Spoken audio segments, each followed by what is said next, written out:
Hello guys आपण केमती अच्छी मु भले अच्छी मु अभी सकाळु सकाळु झोला धना बाहरी गली गाधीबा गाधी गुदाकी रेडी हो गली। आज आम खाइबारे होता भात आउ अंडा झोल पांपड़ आ से पाखे काकुड़ी खंडे। तो चलो खाई टेस्ट करवा टिके केमती लगुच।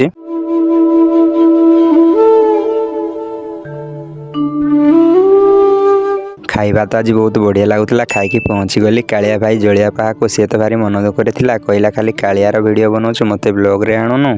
कैसे कैसे लोग रहते हैं यार यहाँ पर। जलियार इंटरव्यू नेला बेले कालिया देखीदेला आउ सांगे सांगे मते अटैक कला। आउ संध्या 4 बजे जाइतिला बेले बाहरी जाइतिली टिके दुकान आड़े। आउ बाटरे जणे बंधु को देखली से तो भारी दुख रे थिला बेली जणा पडुतले। ऐसा मत करो मेरी जान। टिके समय पर दुकान रे पहुंची गली। आउ पचारिल तो सिंतल साबुन नथिला बेले लाइव बॉय साबुन आउ केक गुटे नेकी पळे आसिली। तो चलो केक को खाई टेस्ट करबा टिके केमती लागुची। आउ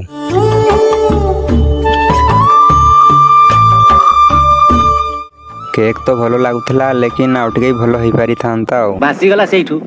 आज मिनी ब्लॉग टा आपण केमती लगला मत टिके कमेंट रे कहबे। जदि भल लागुछ फॉलो कर। नेक्स्ट ब्लॉग देखिबा नागी रहउची। जय जगन्नाथ।